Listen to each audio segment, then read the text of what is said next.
नमस्कार, प्रभा साक्षी news network और आप सभी का स्वागत है। अपनी आज़ादी का जश्न मना रहे बलूचिस्तानियों पर पाकिस्तान ने एयर स्ट्राइक कर दी है। इसके जवाब में बलूच लड़ाकों ने बंदूकें उठा ली और पाकिस्तानी सेना पर कई जगह ताबड़तोड़ हमले शुरू कर दिए। देखते ही देखते सोराब और ग्वादर से लेकर चागाई, खुजदार, वाध, मंगूचर और झाओ तक हिंसा फैल गई और दोनों पक्षों के बीच जबरदस्त संघर्ष छिड़ गया।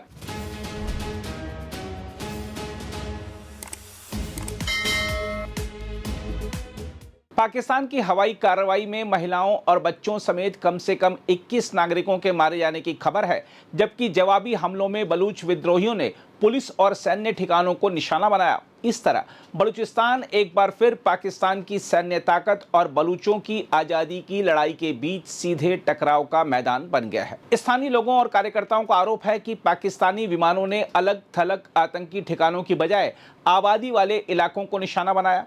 हमलों के बाद सोराब और ग्वादर में विरोध प्रदर्शन हुए और लोगों ने सैन्य कार्रवाई के खिलाफ आवाज उठाते हुए जवाबदेही की मांग की।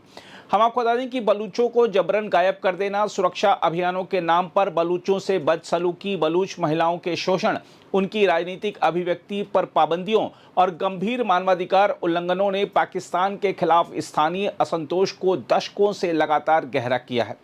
देखा जाए तो बलूचिस्तान का संकट अचानक पैदा हुआ कोई सुरक्षा संकट नहीं है। पाकिस्तान का सबसे बड़ा प्रांत प्राकृतिक संसाधनों जैसे गैस, खनिज, ऊर्जा और रणनीतिक समुद्री क्षेत्र से बेहद समृद्ध है, लेकिन स्थानीय आबादी लंबे समय से खुद को विकास और संसाधनों के लाभ से वंचित मानती रही है। बलूच राष्ट्रवादियों का आरोप है कि इस प्राकृतिक संपदा का फायदा स्थानीय लोगों की बजाय पाकिस्तान के सत्ता प्रतिष्ठान को मिलता है। साथ ही वह पंजाबी प्रभुत्व वाले संघीय ढांचे पर राजनीतिक और जातीय भेदभाव का भी आरोप लगाते हैं। इसी असंतोष ने आत्मनिर्णय की उस लंबी लड़ाई को जन्म दिया जिसने बलूचिस्तान को पाकिस्तान के सबसे चुनौतीपूर्ण इलाकों में बदल दिया है। साथ ही बलूच राष्ट्रवादियों का कहना है कि 1947 में ब्रिटिश सत्ता समाप्त होने के समय कलात खानत ने अपनी संप्रभुता का दावा किया था। 11 अगस्त इसी ऐतिहासिक घटना की याद में बलूच राष्ट्रवादियों के लिए प्रतीकात्मक स्वतंत्रता दिवस है। उनका दावा है कि मार्च 1948 में पाकिस्तान में विलय का फैसला स्वतंत्र इच्छा से नहीं बल्कि दबाव में कराया गया। हालांकि पाकिस्तान इस दावे को स्वीकार नहीं करता है और 14 अगस्त को ही बलूचिस्तान समेत पूरे देश का स्वतंत्रता दिवस मानता है। दूसरी ओर इस बार 11 अगस्त का संदेश केवल प्रतीकात्मक नहीं रहा, बलूच राष्ट्रवादियों ने इसे अपनी राजनीतिक पहचान और स्वतंत्र अस्तित्व की घोषणा के रूप में पेश किया। सोशल मीडिया पर कुछ बलूच समर्थकों ने दावा किया कि भविष्य में अलग रिपब्लिक ऑफ बलूचिस्तान के लिए पासपोर्ट, मुद्रा और दूतावास जैसी संस्थाओं की तैयारी की जा रही है। उधर पाकिस्तान की एयर स्ट्राइक के बाद हालात और विस्फोटक हो गए। बलूच लिबरेशन आर्मी यानी बीएलए ने इसके समानांतर कई जिलों में समन्वित हमले किए। चागाई में आधी रात को पुलिस स्टेशन पर बम हमला कर उसे नष्ट किए जाने और 3 सुरक्षा कर्मियों के मारे जाने की खबर है। यखमाच में वाणिज्यिक वाहनों पर घात लगाकर हमला और एक ट्रक हाईजैक किए जाने की सूचना सामने आई।